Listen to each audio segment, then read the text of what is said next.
Imagine कीजिए कि आप एक अच्छी नॉलेज लेते हैं, अच्छी जॉब भी लगते हैं और बैंक में आरडी, एफडी, पीपीएफ में इन्वेस्ट भी करते हैं। अब आपने इतनी मेहनत की है तो आप एक्सपेक्ट भी करते हैं कि आप अपने उन फ्रेंड से तो फाइनेंशियली अच्छा परफॉर्म करेंगे ही जिन्होंने स्कूल और कॉलेज में मेहनत नहीं की और बिलो एवरेज ही परफॉर्म किया था। लेकिन 40 की एज में आपको आपका एक फ्रेंड मिलता है जो पढ़ाई में आपसे बहुत बुरा परफॉर्म करता था, लेकिन जब आप उससे मिलते हैं तो आपको पता चलता है कि वो एक मिलियनेयर बन चुका है। यानी बचपन में तो उसने मजे किए ही और साथ में आपसे ज्यादा उसे रिवॉर्ड भी मिला। आप हैरान हो जाते हैं और पता करने की कोशिश करते हैं कि यार ये कैसे हुआ। बहुत रिसर्च के बाद आपको पता चलता है कि आपका दोस्त एक फायरमैन की जॉब लगा था, बहुत ही एवरेज सैलरी में, लेकिन उसने अपने नेबरहुड में नोटिस किया कि एक लोकल कंपनी बहुत ही जल्दी एक्सपैंड कर रही है और हर साल नई नई लोकेशन में नए नए स्टोर्स ओपन कर रही है, वो भी बिना लोन्स लिए हुए। उसे यकीन हो गया था कि ऐसा तभी हो सकता है अगर ये कंपनी बहुत ही अच्छा अर्न कर रही हो। इसलिए उसने और उसकी फैमिली ने मिलके इसमें 1.5 लाख रुपए इन्वेस्ट कर दिए। और क्योंकि कंपनी ग्रो किए जा रही थी इसलिए आपका फ्रेंड भी उसी कंपनी में हर साल कुछ पैसे इन्वेस्ट किए जा रहा था और इसलिए एक डिकेड में वो मिलियनेयर बन गया। लेकिन आप वहीं के वहीं हैं, एफडी, आरडी, पीपीएफ की गेम खेलते रहे। अब आप में से कई लोग सोचेंगे कि यार ये तो एक फिक्शनल स्टोरी है, असली में ऐसा थोड़ी ना होता है। लेकिन ये रियल एग्जाम्पल पीटर लिंच ने अपनी book one upon the wall street में दिया है, जहां पर एक फायरमैन टेम्पेक्स नाम की कंपनी के शेयर्स खरीदता रहा और फाइनली मिलियनेयर बन गया। और ये एक बेस्ट तरीका है पैसे से पैसे कमाने का। अगर अपना बिजनेस ना खोल पाओ तो कम से कम इतनी स्किल बना लो कि औरों के बिजनेस की ग्रोथ से पैसे कमाए जा सके।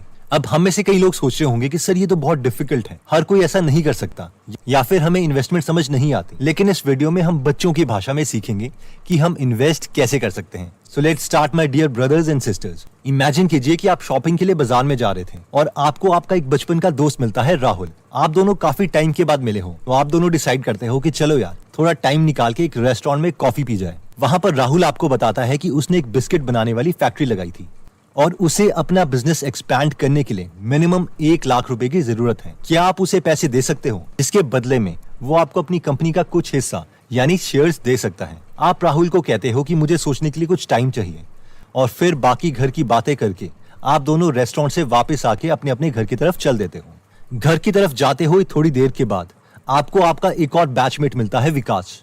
आप विकास के साथ भी अगेन रेस्टोरेंट में बैठ जाते हैं थोड़ी गपशप करने के लिए। विकास भी आपको बताता है कि उसने भी राहुल की तरह एक बिस्किट की फैक्ट्री लगाई है और उसे भी 10 लाख रुपए की जरूरत है अपने बिजनेस के लिए। क्या आप उसकी हेल्प कर सकते हो? अब राहुल और विकास दोनों ने आपको कन्विंस करने की कोशिश की थी कि क्या आप इनकी कंपनी में इन्वेस्ट कर सकते हो, और दोनों आपसे ये भी कह रहे थे कि आपको कोई काम नहीं करना पड़ेगा, सिर्फ पैसे ही देने हैं। अगर कंपनी ग्रो हो जाती है तो आपके पैसे उतने ही रेट से ग्रो होंगे जितनी की कंपनी की ग्रोथ है, और वो भी बिना मेहनत के।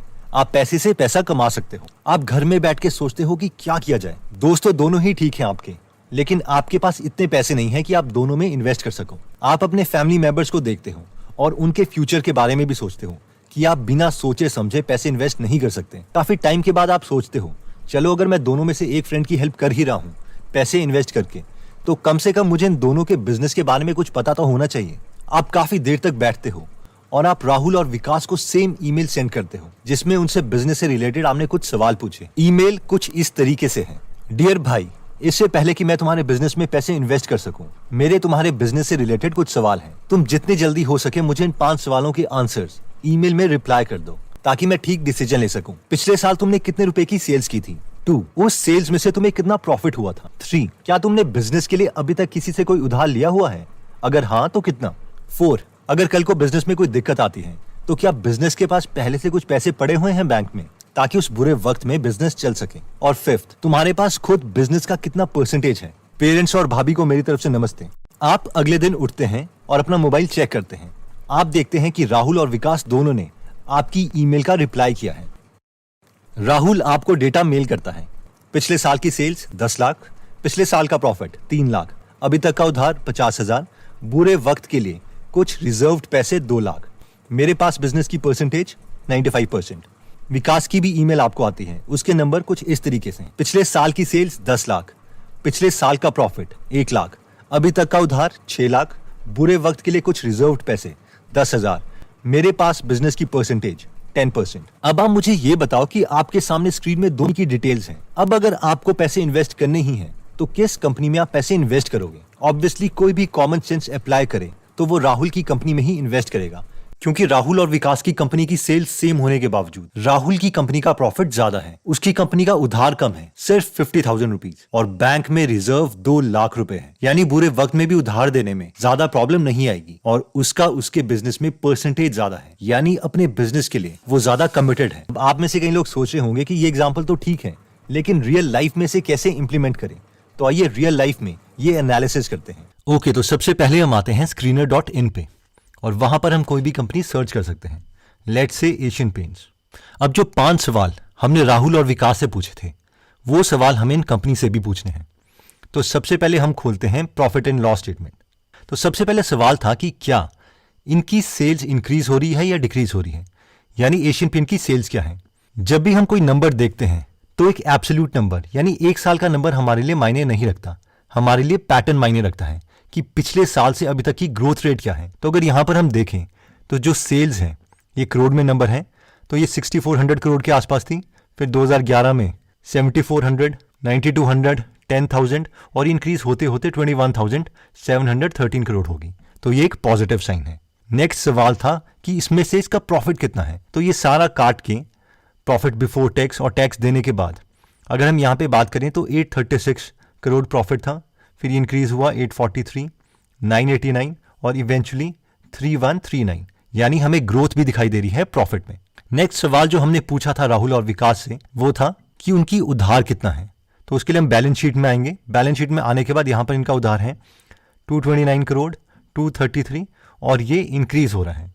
तो ये लग सकता है कि एक नेगेटिव साइन है, लेकिन इसको कवर करने के लिए नेक्स्ट क्वेश्चन था कि बुरे वक्त में इनके पास रिजर्व्स कितने हैं। तो यहां पर हम देखें तो रिजर्व कितना है 1614, 2092 और यहां पे 12,710 करोड़। तो अगर हम 2021 की बात करें मार्च, तो उसके अकॉर्डिंग जो उधार है, उधार से काफी ज्यादा रिजर्व हमारे पास पड़ा है, यानी बुरे वक्त में भी कंपनी स्टेबल रहेगी।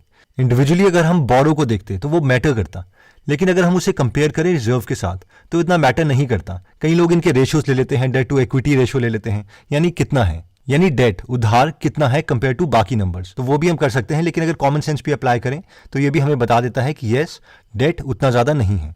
नेक्स्ट सवाल जो हमें कंपनी के प्रोमोटर्स के इंटेंशंस के बारे में बताता है वो है कि उनके पास कंपनी का कितना हिस्सा है।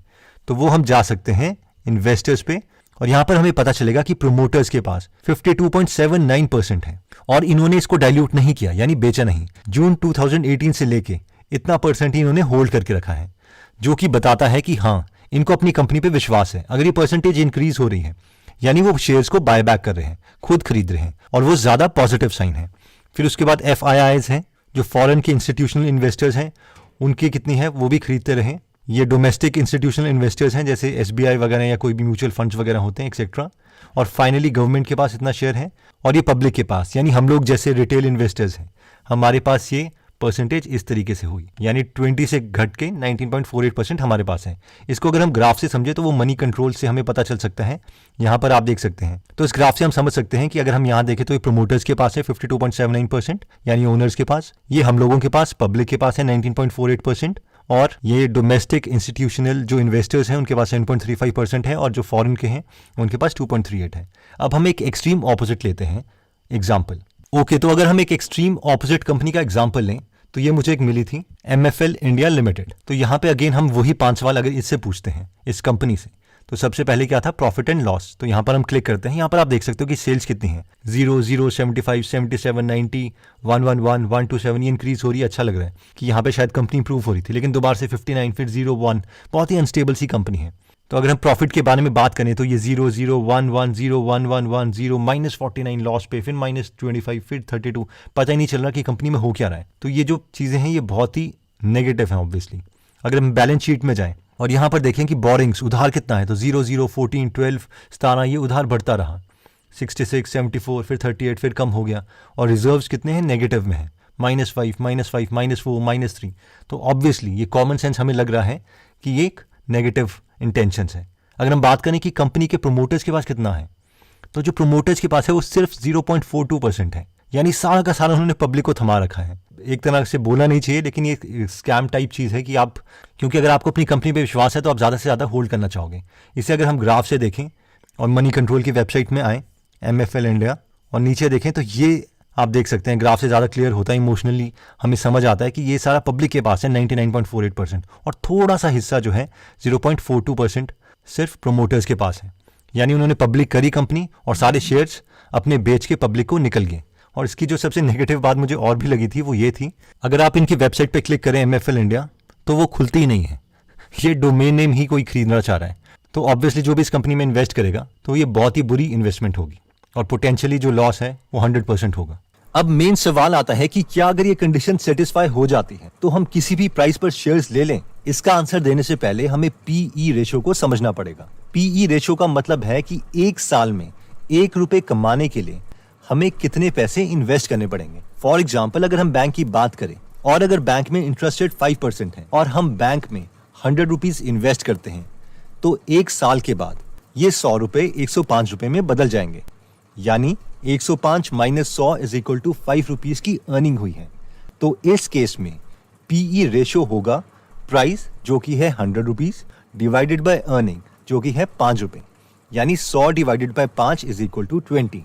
यानी एक साल में ₹1 कमाने के लिए आपको बैंक को ₹20 देने पड़ेंगे। इसलिए साल के शुरू में हमने बैंक को ₹100 दिए थे, यानी 20 के 5 नोट। तभी हमें हर ₹20 के नोट के लिए ₹1 मिला और टोटल ₹100 देने से हमारी अर्निंग ₹5 हुई। आई होप ये कॉन्सेप्ट आपको क्लियर हो गया होगा क्योंकि ये बहुत ही सिंपल है। अब अगर हमें ये देखना है कि कंपनी के शेयर्स अभी सस्ते में मिल रहे हैं या महंगे में, तो जो सबसे आसान मेथड है वो ये है कि जिस कंपनी को हम खरीदना चाहते हैं उस कंपनी के PE को हम बाकी सिमिलर कंपनी के PE से कंपेयर कर सकते हैं। अगर बहुत ही सिंप्लीफाइड वे में बोलें तो ये कुछ ऐसा है कि जैसे आपको कोई लैपटॉप खरीदना है तो आप सेम लैपटॉप 3-4 दुकानों से खरीद सकते हो। चलिए इसका प्रैक्टिकल एग्जांपल देख लेते हैं। अगेन हम screener.in में आते हैं और एशियन पेंट्स की जो PE है हम उसे उसकी इंडस्ट्रियल PE से कंपेयर करते हैं। तो जो स्टॉक का PE है वो आप देख सकते हो कि 90.7 है, यानी लोग 90.7 रुपीज देने को तैयार हैं पर साल ₹1 कमाने के लिए। और अगर हम इसे इसकी इंडस्ट्रियल PE से कंपेयर करें, अगर आपको यहाँ पे इंडस्ट्रियल PE नहीं दिखता तो आप इसे यहाँ से सर्च कर सकते हैं। जब आप इसे क्लिक करेंगे तो ये रेशो यहाँ पे ऐड हो जाएगा। तो यहाँ पे जो इंडस्ट्रियल PE है वो 85 है, यानी सिमिलर कंपनीज के लिए जो इस कैटेगरी में है उसके लिए लोग ₹85 देने को तैयार हैं। तो बेशक इस एनालिसिस से हमें लग रहा है ये कंपनी के फाइनेंशियल तो स्ट्रांग है, बट अभी इसका जो प्राइस है वो थोड़ा कॉस्टली है। तो अगर ये डिप करता है, मान लीजिए काफी कम आता है, तो इस एनालिसिस के अकॉर्डिंग ये एक अच्छा परचेज हो सकता है। ऑब्वियसली अभी अगर हम खरीद लेते हैं तो ऐसा नहीं होगा कि हमारे पैसे डूब जाएंगे, क्योंकि फाइनेंशियल्स देख के तो ऐसा ही लग रहा है, लेकिन ऐसा भी नहीं होगा कि हमें बहुत ज्यादा प्रॉफिट मिलेगा। इसलिए I hope you got the point. Again हम कंपेयर करते हैं जो MFL इंडिया है। अगेन यहाँ पे हम इंडस्ट्री PE सिलेक्ट कर सकते हैं ताकि ये वाला जो रेशो है वो यहाँ पे आ जाए। तो इसकी इंडस्ट्री PE कितनी है? 3.46 और जो स्टॉक PE है वो 0.30 है, यानी लोग ₹1 कमाने के लिए 30 पैसे देने को भी तैयार नहीं है। तो इस पर्टिकुलर पैरामीटर से तो लग रहा है कि ये अच्छा परचेज है, बट हम इसके फाइनेंशियल देख चुके हैं कि बहुत ही अनस्टेबल कंपनी है। इसका डोमेन नेम भी नहीं खुल रहा और ये बहुत ही छोटी कंपनी है 9.73 CR की अकॉर्डिंग टू मार्केट कैपिटलाइजेशन। तो again I hope you got the idea कि इस क्राइटेरिया में हम क्या करने की कोशिश। तो दोस्तों इस वीडियो में हमने देखा कि शेयर मार्केट एक बहुत अच्छा तरीका है पैसे से पैसे कमाने का। अगर हम इन मल्टी बैगर कंपनीज को देखें जैसे कि एस्ट्रल पॉली और एशियन पेंट्स, तो अगर ठीक टाइम पे हम इन कंपनीज में पैसे इन्वेस्ट कर लेते तो हम बिना काम किए बहुत ज्यादा रिटर्न पा सकते। फॉर एग्जाम्पल अगर हम एशियन पेंट्स की बात करें तो जनवरी 2006 में इसका शेयर का प्राइस ₹60 के आसपास था और अभी जो इसका प्राइस है वो 2956 के अराउंड चल रहा है, यानी 2956 डिवाइडेड बाय 60। ये एक प्रॉपर मल्टी बैगर थी, सिर्फ 14 सालों में 50 टाइम्स पैसा। वैसे ही एक और मल्टी बैगर कंपनी थी एस्ट्रल लिमिटेड। अगर यहाँ पर हम बात करें तो उसका शेयर का प्राइस 2007 में ₹7 था या ₹8 के आसपास, 7.8, और अभी जो इसका प्राइस है वो 1934 है। तो अगर हम इन नंबर्स को कैलकुलेट करें 1934 डिवाइडेड बाय ₹8, यानी 242 टाइम्स, तो ये 250 टाइम्स बैगर थी। एक ये तरीका है इन्वेस्टमेंट कि आप खुद कंपनी नहीं चला रहे हो लेकिन आपके पास वो स्किल है, यानी हमारे पास वो स्किल है जिससे हम उन कंपनीज को आइडेंटिफाई कर पाएं। ऑब्वियसली उतना आसान नहीं है इसे प्रेडिक्ट करना, क्योंकि इस वक्त पर कोई नहीं कह सकता था कि इसका जो फाइनल रिजल्ट है वो इतना ज़्यादा होगा। बट अगेन अगर हम एक स्किल एक्वायर करते हैं और काफ़ी सारी कंपनीज में इन्वेस्ट करते हैं तो बहुत चांसेस हैं कि उनमें से 1 या 2 मल्टी बैगर बन सकती हैं। अब कोई भी श्योर तो नहीं हो सकता कि एक्चुअल में कौन सी कंपनी इस तरीके की निकलेगी, लेकिन फिर भी हमने एक फिल्टर, एक क्राइटेरिया देखा जिसे अप्लाई करने से हमारे सक्सेसफुल होने के चांसेस बढ़ सकते हैं। इस क्राइटेरिया में हमने देखा कि इन 5 चीजों को तो कम से कम कंपनी की चेक करो, जिसमें सबसे पहला क्राइटेरिया था नेट सेल्स, यानी क्या सेल्स हर साल ग्रो हो भी रही है या नहीं। जितनी ज्यादा ग्रोथ उतना अच्छा। दूसरा हमने देखा था नेट प्रॉफिट, यानी क्या प्रॉफिट भी इंक्रीज हो रहा है। तीसरा हमने देखा था बोरोइंग, यानी डेट यानी उधार, तो डेट जो है वो कम होना चाहिए और ये कॉमन सेंस है। चौथा हमने देखा था कि जितने ज्यादा कंपनी के रिजर्व्स हैं उतना अच्छा है, क्योंकि बुरे वक्त में हम डेट चुका सकते हैं। इस केस में कई लोग डेट और रिजर्व का रेशो ले लेते हैं, कई डेट और इक्विटी का रेशो ले लेते हैं, यानी इक्विटी के कंपैरेटिवली कितना उधार है। अगर 10% या 10% से कम है तो ये जनरली अच्छा कंसिडर किया जाता है। और पांचवा था प्रोमोटर्स होल्डिंग, यानी अगर कंपनी के प्रोमोटर्स खुद का सारा शेयर सेल नहीं कर रहे तो ये एक अच्छा साइन है, और अगर सेल कर रहे हैं तो ये ऑब्वियसली बुरा साइन है। फाइनली अगर ये पांचों चीजों से कंपनी की फाइनेंशियल स्ट्रांग लग रही है तो वेट करो कि कंपनी का पीई उनकी इंडस्ट्रियल पीई से कम हो। जितना कम होगा उतना अच्छा है, और मिनिमम इस क्राइटेरिया के बाद ही इन्वेस्ट करो। ऑब्वियसली आई होप आप लोग समझते होंगे कि एक 10 मिनट की वीडियो में पूरी एनालिसिस नहीं सिखाई जा सकती, इसलिए ये मेथड 100% सॉलिड नहीं है। लेकिन टू बी ऑनेस्ट कोई भी एनालिसिस 100% श्योर नहीं होती।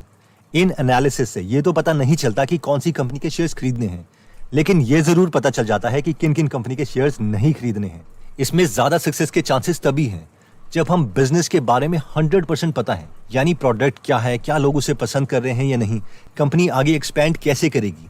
और जितना ज्यादा हम इन्वेस्टमेंट को एज अ बिजनेस पार्टनर की तरह देखेंगे उतने अच्छे डिसीजंस हम ले सकते हैं। दोस्तों, अगर आप इन्वेस्टमेंट या बिजनेस से रिलेटेड नॉलेज मिस नहीं करना चाहते तो आप गीगल बिजनेस में फ्री इन्वेस्टमेंट कोर्स देख सकते हैं, या फिर the intelligent investor, the little book on common sense investing book की समरी फ्री में हिंदी में गीगल ऐप में सुन सकते हैं। अगर आप इन दोनों सोर्सेज में इंटरेस्टेड हैं तो इसका लिंक हम डिस्क्रिप्शन और फर्स्ट कमेंट में दे देंगे। आप में से कई लोगों की रिक्वेस्ट आ रही थी कि उन्हें गीगल की नोटिफिकेशन नहीं आती है, और ऑब्वियसली यूट्यूब का एल्गोरिदम है, इसलिए रिसेंटली हमने एक अपना टेलीग्राम चैनल भी लॉन्च किया है, ताकि जो भी गीगल की दुनिया में चल रहा है उससे रिलेटेड हम आपको इन्फॉर्मेशन दे सकें। एनीवेज दोस्तों, अगर आपको लगता है कि ये वीडियो आपके किसी फ्रेंड या फैमिली मेंबर के काम आ सकती है तो ये वीडियो उनके साथ जरूर शेयर करें। अगर आप ऐसी नॉलेजेबल वीडियोस मिस नहीं करना चाहते तो सब्सक्राइब करने के बाद बेल का बटन दबाना मत भूलिएगा। आप कमेंट करके ये भी बता सकते हैं कि आप नेक्स्ट वीडियो किस टॉपिक पर चाहते हैं। जल्दी हम आपसे दोबारा मिलेंगे। जय हिंद।